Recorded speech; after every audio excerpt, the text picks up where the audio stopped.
कुरिन्थियों 1 अध्याय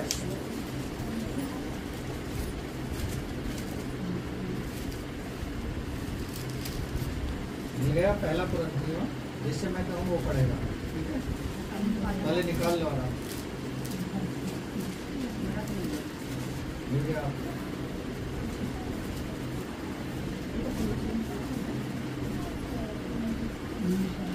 page number बताओ जिसको मिल गया है, बड़ी वाली बाइबल 226।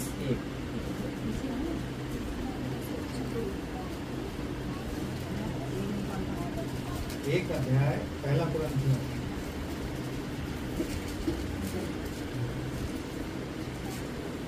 सब समझ गया? तुम्हारे पास नहीं है? पेज नंबर बता दो हिंदी में। पेज नंबर से जो बड़ी बाइबल है उसमें 200 नंबर इधर भी है, 200 नंबर उधर भी है। तो जब बाइबल खोलते हैं तो कंफ्यूजन हो जाता है, इधर का 200 नंबर नए का या पुराने का। तो नए नियम में 226 नंबर है। चलिए पढ़ो।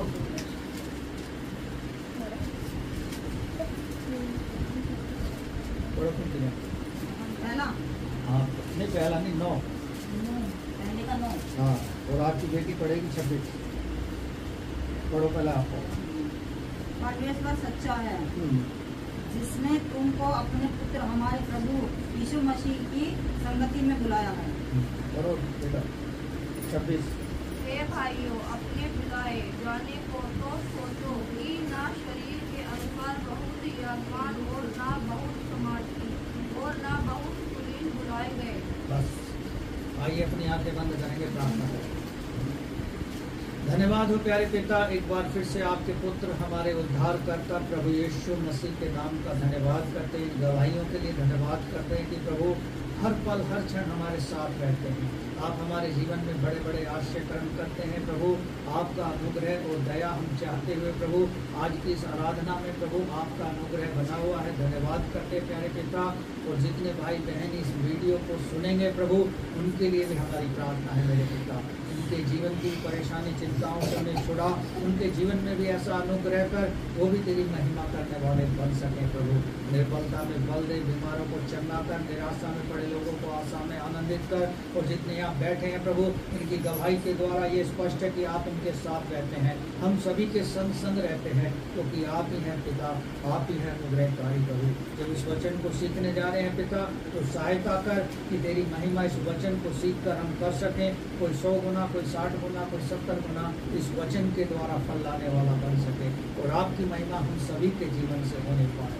अब तक इस आराधना का संचालन आपने किया है, बाकी के समय को आपके हाथों में सौंपते हुए आपका आत्मा हमें सीखने में सिखाने में मदद करे। केवल आपका पवित्र आत्मा ही हमारा शिक्षक हो। सब कुछ आपके हाथों में सौंपते हुए प्रार्थना उद्धार करता प्रभु यीशु के नाम से मांगते हैं, आमीन। हालेलुया। हालेलुया। समझ आ गया आपको? पिछला वचन किसी को पता है क्या सिखा रहे थे? मैं तो नहीं था, लेकिन कोई और सिखा रहा था। कौन था? क्या वचन था? सवोपदेशक 11 का 9। सवोपदेशक 11 का 9। चलिए आगे बढ़ेंगे। यहाँ कह रहा है अपने बुलाए जाने को सोचो। आज जो हम यहाँ इकट्ठा हुए हैं, बैठे हैं, परमेश्वर की आराधना कर रहे हैं, इस विषय में सोचना है। हम विचार नहीं करते हैं, हम सोचते हैं। हम वचन को यहाँ सुनते हैं, जाकर घर पे उसे मनन नहीं करते हैं, इसलिए वचन हमारे जीवन में आशीष का काम नहीं करते। क्योंकि जब किसान खेत में बीज बोता है, यदि वो बीज बोकर छोड़ दे और उसकी देखभाल ना करे, उसको समय समय पे सारी चीजें ना दे, तो फिर उसका बीज बोना व्यर्थ। यदि हम यहाँ आए हैं और परमेश्वर ने हमें बुलाया है, तो क्यों बुलाया है? यशा 43 अध्याय के 1 पद को भी पढ़ें। यशा 43 अध्याय के 1 पद को पढ़ें।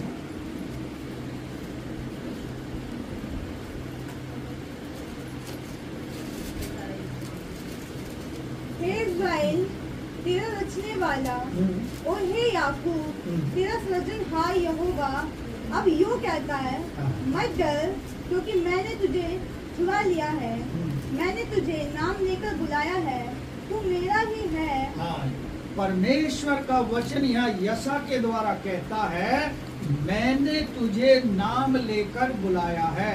We are sitting here calling by name in the name of Jesus. यीशु मसीह के नाम से हम यहाँ पर बुलाए गए हैं और उसने हमें नाम लेकर बुलाया है और हम उसके ही हैं।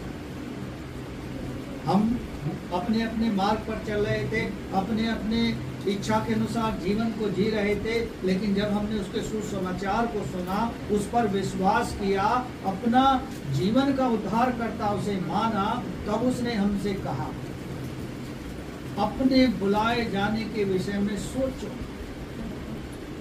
आज हम देख रहे हैं लोग उन्नति की ओर बढ़ रहे हैं, तरक्की की ओर भाग रहे हैं, लेकिन क्या परमेश्वर ने आपको किस काम के लिए बुलाया है उसके बारे में सोच रहे हैं आप? उन्नति तरक्की परमेश्वर जब भी देगा, मत्ती 6 अध्याय को आप पढ़ोगे, लिखा है, मेरे धर्म और राज की खोज करो तो सारी वस्तुएं मैं तुम्हें दूंगा। जो हम कल्पना करते हैं, आज के नौजवान लड़के लड़कियां या परिवार या भाई बहन जो कल्पनाएं करते हैं कि हमें ये भी चाहिए वो भी चाहिए, परमेश्वर आपको सब देगा, आपको छोड़ेगा नहीं। जब उसने नाम लेकर बुलाया और हमें पाप की जिंदगी से छुड़ाया और हमें अपना बनाया है, तो अब उसका विश्वास हमें जीतना है, हमें उस पर भरोसे को बनाए रखना है और सोचना है, क्योंकि वो ट्रूथ है, वो सच्चा है, वो झूठ नहीं बोलता। हम और आप झूठ बोल देंगे, लेकिन परमेश्वर कभी झूठ नहीं बोलता। बहुत सारे लोगों को मैं देखता हूँ झूठ बोलते हैं और कसम के द्वारा उसको सच साबित करने की कोशिश करते हैं।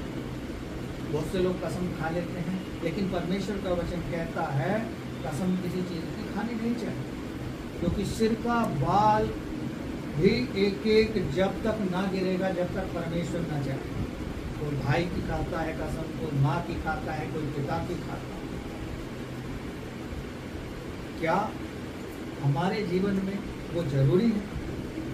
परमेश्वर का वचन कह रहा है, तो एक बार फिर से पढ़ेंगे, कुरिन्थियों में आ जाएंगे, उसके 26 पद को पढ़ें। हे भाइयों, अपने बुलाए जाने को तो सोचो। हाँ, अपने बुलाए जाने को तो सोचो। हमें मनन करना है, सोचना है कि प्रभु मैं तो अपनी इच्छा के अनुसार जीवन को जी रहा था, लेकिन तूने मुझे बुलाया है, अब मैं क्या करूं? आगे पढ़ें।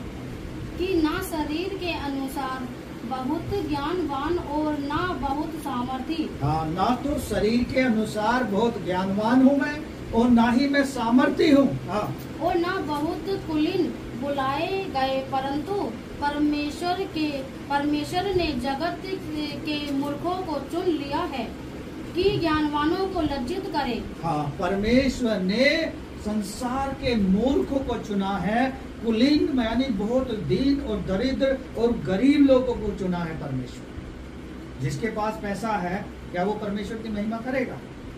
आपने देखा किसी को गरीब अमीर को परमेश्वर की महिमा करते हुए? वचन कहता है उसने गरीब और कुलीन लोगों को चुन लिया कि ज्ञानवान को लज्जित कर दे। ये संसार का ज्ञान जो है ये यहीं रह जाएगा, हमारे काम नहीं आएगा, लेकिन जो परमेश्वर आपको ज्ञान देगा वो आपको सफलता देगा, सच्चाई के मार्ग पे चलने में सहायता करेगा और आपकी अगुवाई करेगा।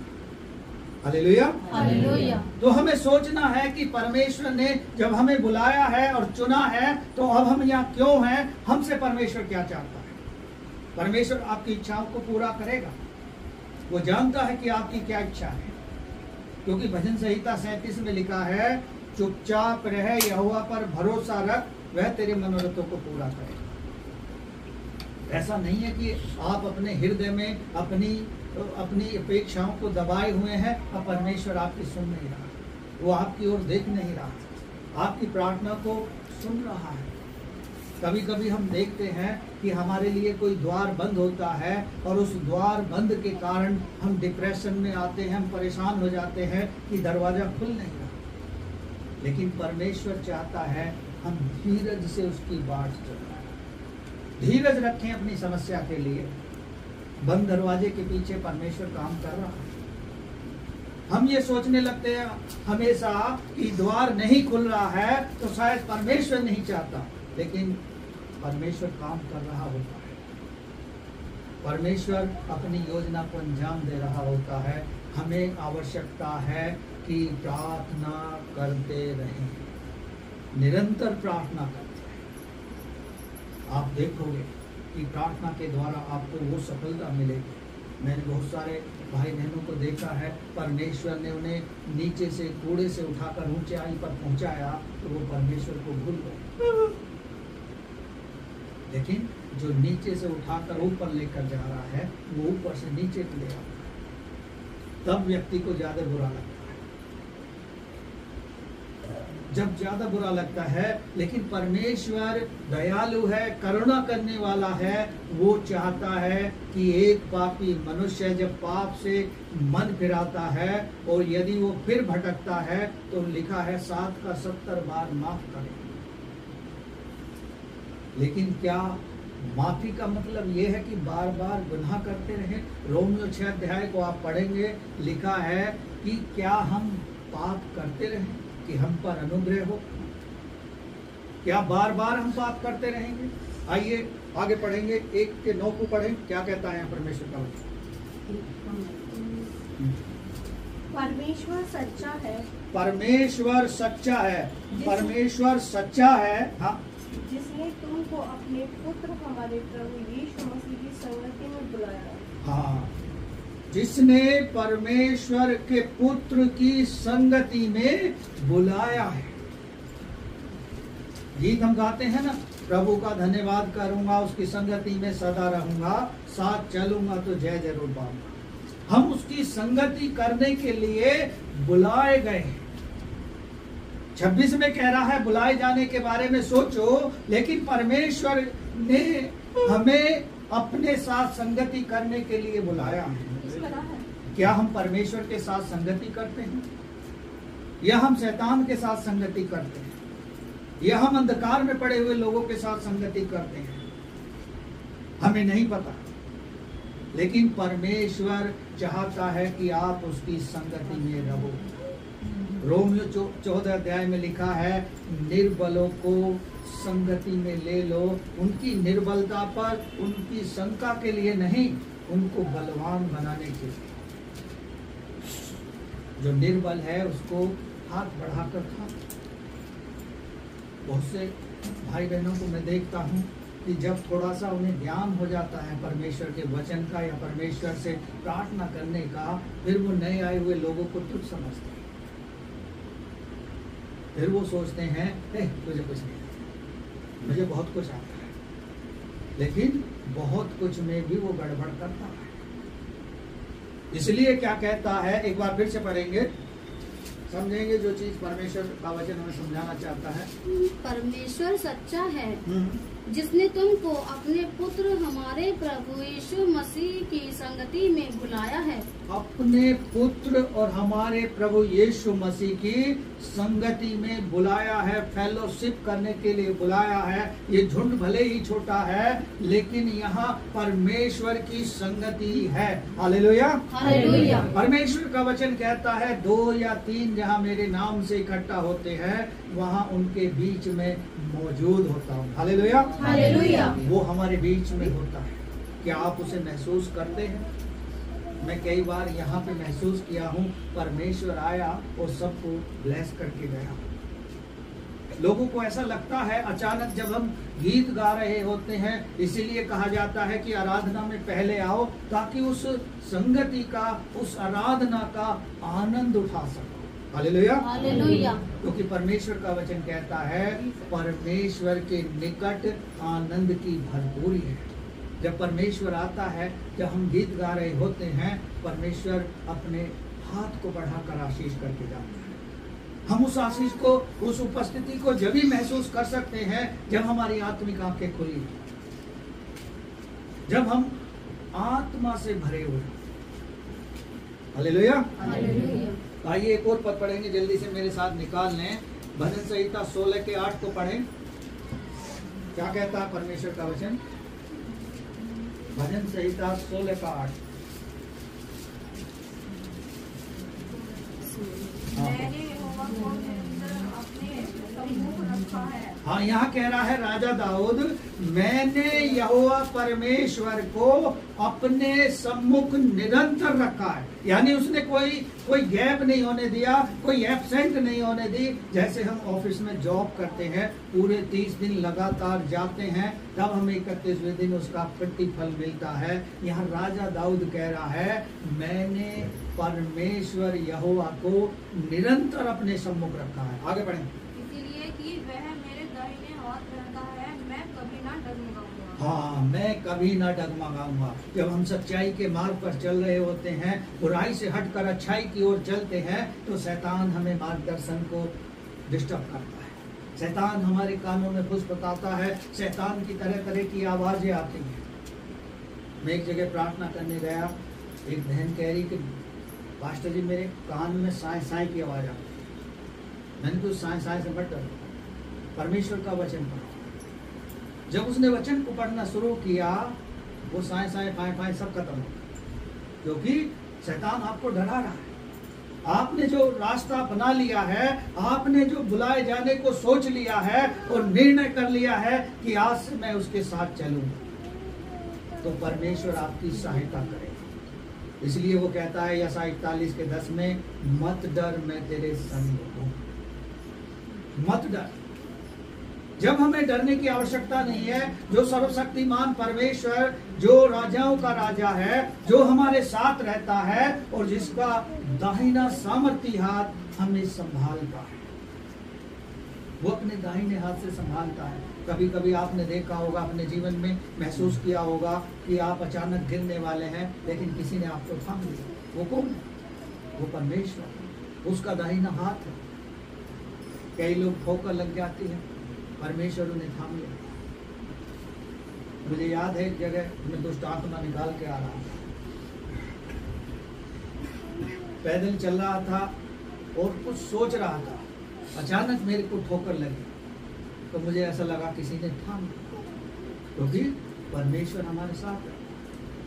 क्योंकि वो कहता है जिस मार्ग में तू चलेगा उस मार्ग में मैं तेरी अगुवाई करूंगा। आप अकेले नहीं हैं। ये भाई बहन ये नोएडा से आए हैं तो ये अकेले नहीं आए हैं, परमेश्वर इनके साथ आया है। आप जो आए हैं, परमेश्वर आपको साथ लेकर आया है, वो आपके मार्ग में बना हुआ है। बहुत से लोग हैं तीर्थ यात्राओं पे जाते हैं, बस कहाँ गिर जाती है? खड्ड में गिर जाती है, कोई नहीं बचता। अभी आपने देखा विमान में कितने लोग, एक व्यक्ति बचा, कूद गया, लेकिन अब उसका लोग जंजाल बना देंगे, उससे सवाल कर तू क्यों कूदा, कैसे बच गया, क्या हो गया? परमेश्वर को उसे बचाना, परमेश्वर ने बचा लिया। भुज में एक भूकंप आया 26 जनवरी के दिन, सब खत्म हो गए। पूरी बिल्डिंग में एक छोटी बच्ची उसके स्लैब के नीचे दबी हुई जिंदगी निकली।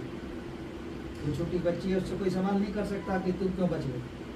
परमेश्वर ने उसे बचाया, क्योंकि परमेश्वर सामर्थ्य है। लोग सोचते हैं कि परमेश्वर सामर्थ्य नहीं है, कभी मत सोचो। परमेश्वर उस काम को करेगा जो आपके लिए और हमारे लिए कठिन होगा। मैं गुलावटी में एक ऐसी बहन को जानता हूँ, डॉक्टरों ने मना कर दी थी, मेडिकल सर्टिफिकेट दे दिया था, अब तुम्हारे बच्चे नहीं होंगे। लेकिन जब उसने प्रार्थना की, आज वो एक बेटे को अपनी गोद में खिला, उस डॉक्टर को दिखाया तो कह रहा साइंस से भी गलती हो जाती है। साइंस से नहीं, डॉक्टरों से गलती होती है। परमेश्वर साइंस से कोई बनाने वालों को बनाया है। बहुत से लोगों ने कोविड में डर के मारे इंजेक्शन के बगैर नहीं रहे। जो नौकरी कर रहे थे, जो ऑफिस जा रहे थे, वो तो उनके अंडर प्रेशर आ गए, क्योंकि उन्हें लगवाना ही था। लेकिन जिन्होंने नहीं लगवाया, लेकिन परमेश्वर का अनुग्रह है। कोविड में पूरे समय मैं ही बाहर निकलता था, बाकी ये लोग घर में रहते थे। लेकिन परमेश्वर का अनुग्रह था, उसका वायदा है, तू जहां जहां जाएगा मैं तेरे संग रहूंगा। Hallelujah, hallelujah. आइए अगला पद पढ़ेंगे। इसी में भजन संहिता 14 निकालने, इसके 5 पद को पढ़े, क्या कहता है? वहाँ उन पर भय छा गया, वहां उन पर भय छा गया, क्योंकि परमेश्वर धर्मी लोगों के बीच में निरंतर रहता है। हाँ, धर्मी लोगों के बीच में निरंतर रहता है। यहाँ परमेश्वर निरंतर हमारे बीच में रहता है। आप परमेश्वर के आश्चर्यक्रम को देखोगे, लिखा है प्रेरितों के काम में, जब लोग प्रार्थना कर रहे थे तो वहां एक बड़ी आग उतरी और लोग तरह तरह की भाषाएं बोलने लगे। वो क्या था? परमेश्वर का सामर्थ था, परमेश्वर का आत्मा उतर आया। कई लोग जब प्रार्थना में लीन होते हैं, आत्मा से सच्चाई से प्रार्थना कर रहे होते हैं, तब परमेश्वर का आत्मा उन पर उतरता है और उन पर उनके जीवन में काम करता है। फिर वो अपने बस में नहीं रहते, पवित्र आत्मा उनको चलाता है। Hallelujah, hallelujah. आइए एक और पद पढ़ेंगे जल्दी से, मेरे साथ निकाल लें। भजन संहिता 35 उसके 27 को पढ़े, क्या कहता है परमेश्वर का? हाँ, 35 और 27। जो मेरे धर्म से प्रसन्न रहते हैं, जो मेरे धर्म से प्रसन्न रहते हैं, वे जय जयकार और आनंद करें, वो जय जयकार और आनंद करें, और निरंतर कहते रहें, हाँ, यहोवा की बढ़ाई हो। हाँ, निरंतर उसकी तारीफ, उसकी बड़ाई, उसकी प्रशंसा करता रहो। चाहे परमेश्वर आपकी सुन रहा है तो भी प्रशंसा करो, और नहीं सुन रहा है तो भी प्रशंसा करो। भजन संहिता 34 का 1 पढ़ेंगे, वो क्या कहता है? मैं हर समय यहोवा को धन्य कहा रहूंगा। हाँ, हर समय, यानी कोई समय ऐसा नहीं बचेगा, 24 आवर्स वो परमेश्वर का ही धन्यवाद करेगा और निरंतर उसकी स्तुति करेगा। कभी कभी हम तकलीफ में होते हैं, पीड़ा में होते हैं, बीमारी में होते हैं, तब हम परमेश्वर का धन्यवाद कर सकते हैं, लेकिन करना चाहिए। वो बीमारी हमारे जीवन में आई है तो हमें मार्ग दिखाने के लिए आई है, और हमारे जीवन से परमेश्वर कुछ चाहता है। अय्यूब का उदाहरण हम देखते हैं बाइबल में। अय्यूब का शैतान ने सब कुछ छीन लिया, लेकिन अय्यूब क्या है, उपवास के साथ राख पर टाट ओढ़कर बैठ गया और पश्चाताप करने लगा, क्योंकि वो व्यक्ति ईमानदार था, सच्चा था, खराई उसके अंदर थी, और वो परमेश्वर के साथ साथ चलता था। वो परमेश्वर के साथ साथ चलता था। उसके जीवन में भी परीक्षा आ गई, आपके और हमारे जीवन में भी परीक्षा आएगी, लेकिन हमें उसकी संगति को नहीं छोड़ना। यदि परेशानी आ रही है, कोई बात नहीं, परमेश्वर का धन्यवाद करो। आज आई है, कल चली जाएगी, तब आप और मजबूत हो जाए। आपके पांव डगमगाएंगे नहीं, शैतान आपके कान में फुसफुसाएगा नहीं, क्योंकि शैतान आपके सामने से भागेगा। गीत गाते हैं ना, उसका सामना करेगा। जब यीशु मसीह का वचन का सामना हम करते हैं, वो हमारे अंदर होता है, उसका प्रेज एंड वर्शिप का सामर्थ हमारे अंदर होता है, शैतान उसका सामना नहीं कर सकता, वो भाग खड़ा होता है, क्योंकि वो पहले से ही भाग रहा है। और शैतान हर एक के जीवन में डिस्टर्बेंस लाता है। इन दिनों लोगों के जीवन में ज्यादा डिस्टर्बेंस है, मोबाइल के द्वारा, बहुत सारी चीजों के द्वारा। मैं देखता हूँ जब परिवारों में जाता हूँ, बहुत सारे बच्चों की, एक परिवार में मैं गया, कह रही कि पास्टर जी मेरे बेटे के लिए दुआ करो, रात को 12 बजे तक मोबाइल चलाता है। हम सब सो जाते हैं, ये मोबाइल चला रहा था, 8th क्लास में पढ़ता है। और जब माँ बाप पूछते हैं, कहता है कि पढ़ाई से संबंधित काम करता है। लेकिन क्या मोबाइल में अच्छी चीजें भी हैं, लेकिन बुरी चीजें भी हैं। गलती से बुरी चीज हाथ लग जाएंगी तो हमारा जीवन नष्ट हो जाएगा। फिर शैतान उसका इस्तेमाल करेगा और आपको आपके लक्ष्य से भटका कर उस मार्ग पर ले जाएगा। तब हमें पता चलेगा हम तो ये बनना चाह रहे थे, ये बनना। यदि हमें अपने जीवन के लक्ष्य को पाना है तो परमेश्वर के वचन को मजबूती से थाम लो और निरंतर प्रार्थना करो, और आप उससे जो चाहो मांगो, वो तुम्हें देगा। कभी मांगने वालों को वो निराश नहीं करता। या कोई ऐसा व्यक्ति मुझे नहीं मिला आज तक जो कहे कि मैंने मांगा उसने नहीं दिया। Hallelujah, hallelujah. क्योंकि मांगने से ज्यादा वो देता है। इजरायली भूखे मर रहे थे, परमेश्वर ने उन्हें दिया, वो भोजन दिया जो स्वर्गदूत स्वर्ग में करते हैं। फिर वो चिल्लाने लगे हम तो मांस मछली खाने वाले लोग हैं। परमेश्वर ने मांस मछली दिया, और इतना दिया कि वो खाते खाते ऊब गए, बाहर जाके पलटने लगे। तो क्या देता है? थोड़ी चीज नहीं देता परमेश्वर। हम क्या है, छोटी सी चीज में संतुष्ट हो जाते हैं। किसी को मान लिया, मैं कई ऐसे परिवारों में कई ऐसी बेटियों को जानता हूँ, एक छोटी सी जॉब मिल गई और फिर उनको पूछो मत क्या हो जाएगा। जॉब मिलना कोई बड़ी बात नहीं है, परमेश्वर इससे ज्यादा बड़ी भी दे देगा। लेकिन परमेश्वर किस तरह से आपको उस लक्ष्य तक पहुंचाएगा? परमेश्वर को भी तो कोई आधार चाहिए कि आपको उस मार्ग तक पहुंचा दे। एक छोटी बच्ची इमेजिन करो कि परमेश्वर से एरोप्लेन मांग रही है, लेकिन परमेश्वर उसे नहीं दे सकता। लेकिन जैसे वो अपने जीवन का लक्ष्य बना लेगी कि मुझको ये चीज चाहिए, तो परमेश्वर उसे वहां पहुंचा देगा। आपको और हमें भी वहां पहुंचा देगा। एक बहन है, उसकी गवाही है, यूपी पुलिस में उसने फॉर्म भर दिया, नौकरी पाना चाहती थी। उसके परिवार की स्थिति इतनी खराब थी कि रिश्वत दे नहीं सकते। परमेश्वर पे विश्वास करने लगी, प्रार्थना करने लगी। समय आया, एग्जाम हुए, प्रार्थना करी, उसे सफलता मिली। मुझसे बताया कि पास्टर जी मैं एग्जाम में पास हो गई। मैंने कि आगे भी आप पास हो जाओगे, बशर्ते जैसा विश्वास आप परमेश्वर पे करते हो करते रहो। लेकिन वो आगे बढ़ती गई। जब उसका फिजिकल टेस्ट हुआ, वो दौड़ने लगी। पुलिस वालों को आपने ध्यान से सुना हो, देखा हो, वो दोपहरी के समय में दौड़ाते हैं, 2 से 3 के बीच का समय।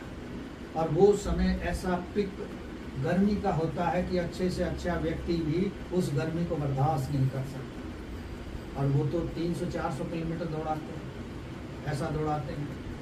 मीटर दौड़ने के लिए वो बेहोश होकर गिर गए। अधिकारी भागे उसके पास, लेकिन उसे स्मरण आया एक वचन कि जब तू कभी संकट में हो मुझे पुकार, मैं तुझे छुड़ाऊंगा। उसने प्रार्थना की और अधिकारियों से कहा मुझे छोड़ दो, और फिर दौड़ने। जो सिलेक्शन करने वाला, जो उनका फिजिकल टेस्ट ले रहा था, उसने पूछा कि ऐसा तुझे क्या हुआ, बेहोश हो गई, और ऐसी क्या जड़ी बूटी तुझे मिल गई कि तू सबसे आगे निकल गई। तब उसने अपनी गवाही को बताया, मैं प्रभु यीशु मसीह पर विश्वास कर। Hallelujah, hallelujah. मैंने उससे ही प्रार्थना की कि प्रभु मेरा परिवार तो इतने पैसे दे नहीं सकता, यदि मैं फेलियर हो जाऊंगी तो रिश्वत के द्वारा ही आगे जा सकती। तब परमेश्वर ने उसकी सहायता की और वो दौड़ में जीत गई। वो परमेश्वर आज वो नौकरी कर रही है। परमेश्वर इतने बड़े काम कर सकता है कब? जब हम उसके साथ चलेंगे और जय पालेंगे। हालेलुया। उसको बुलाए जाने के बारे में सोचेंगे। उसने कह दिया मैंने नाम लेकर बुलाया है। और हम यिर्मयाह नबी की पुस्तक पढ़ेंगे, लिखा है गर्भ में रचने से पहले ही मैंने तुझ पर चित्त लगाया है। आज हम यहाँ इकट्ठा हैं, लेकिन परमेश्वर ने आपको और हमको बनाने से पहले ही सोच के रखा था, मैं ऐसे काम करूंगा। हालेलुया। आइए आगे पढ़ेंगे, मेरे साथ निकाल ले भजन संहिता 86 उसका 3 पद पढ़ें। 86 का 3। मैं पुकारता थक गया हूँ, मेरे गला सूख। हे प्रभु मुझ पर अनुग्रह करो।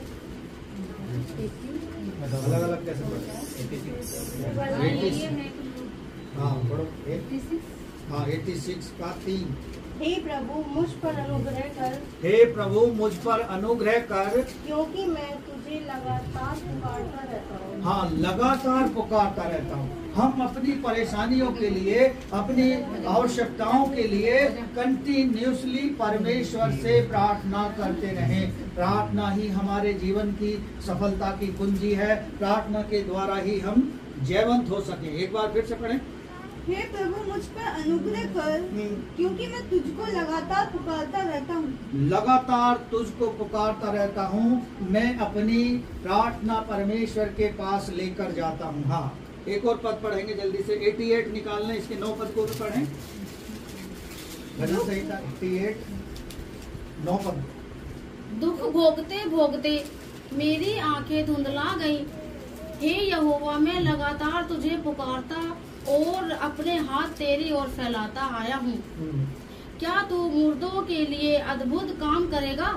क्या मेरे मरे लोग उठकर तेरा धन्यवाद करेंगे? हाँ राजा दाऊद ऐसी प्रार्थना कर रहा है कि मैं दुख उठाते उठाते थक चुका और तुझे पुकार रहा हूँ।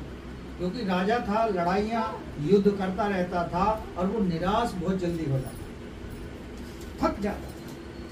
लेकिन परमेश्वर को पुकारना, परमेश्वर से बात करना, परमेश्वर के साथ रहना, परमेश्वर की संगति को वो कभी नहीं छोड़ा। कभी कभी आपके और हमारे जीवन में भी ऐसी कठिनाई आती है, ऐसी निराशा रहती है। हमें प्रार्थना उससे लगातार करता रहना चाहिए। हमें उससे बातचीत करता रहना चाहिए। जैसे एक माता पिता को हम देखते हैं, यदि उसके बच्चे उससे बात ना करें तो वो सोचता है कि मेरे बच्चे आज मुझसे बात नहीं कर रहे। क्या बात है, कोई गलती कर दी है या कोई चीज़ ये मंगा रहे थे मैं उसे नहीं लाया हूँ, उसको याद दिलाना चाह रहे नाराजगी। तो उसी प्रकार परमेश्वर भी है जो हमसे, आपसे बच्चों के समान प्रेम करता है। क्योंकि वचन कहता है भजन संहिता में, वह अपने डरवैयों पर अपने माता पिता से बढ़कर करुणा और दया करता है। हालेलुया। वो हमारे माता पिता से बढ़कर है, क्योंकि वो स्वर्गीय पिता है। आइए एक और पद पढ़ेंगे और उसके बाद समाप्त करेंगे। होशे नबी की पुस्तक में चलेंगे। 12 अध्याय के 6 पद को पढ़ें। होशे नबी पुराने नियम में होगा। होशे नबी हाँ कौन सा? 12 का 6 निकालें। इसमें नहीं है, छोटे वाले में। बड़ी है ना? हाँ बड़ी में है, बड़ी में है, छोटी में है। सूची में देखो, नहीं मिल रहा है। 12 का 6। इसीलिए तो अपने परमेश्वर की ओर फिर और न्याय के कृपा और न्याय के काम करता रहे। हाँ, और इसलिए परमेश्वर जो न्याय के काम करता है, फिर से पढ़ें। इसलिए तू अपने परमेश्वर की ओर फिर इसलिए तू अपने परमेश्वर की ओर फिर कृपा और न्याय के काम करता रहे। कृपा और न्याय के काम करता रहे। यानी हमसे परमेश्वर के लोगों के या परमेश्वर की कलीसिया के प्रति कोई गलत काम होता है तो वो हमें नहीं करने चाहिए। अन्याय हमें किसी के साथ नहीं करना चाहिए, चाहे हम हो या आप हो, कहीं भी हो आप। और अपने परमेश्वर की बाट निरंतर जोड़ता रहे। अपने परमेश्वर की बाट निरंतर जोहता रहे।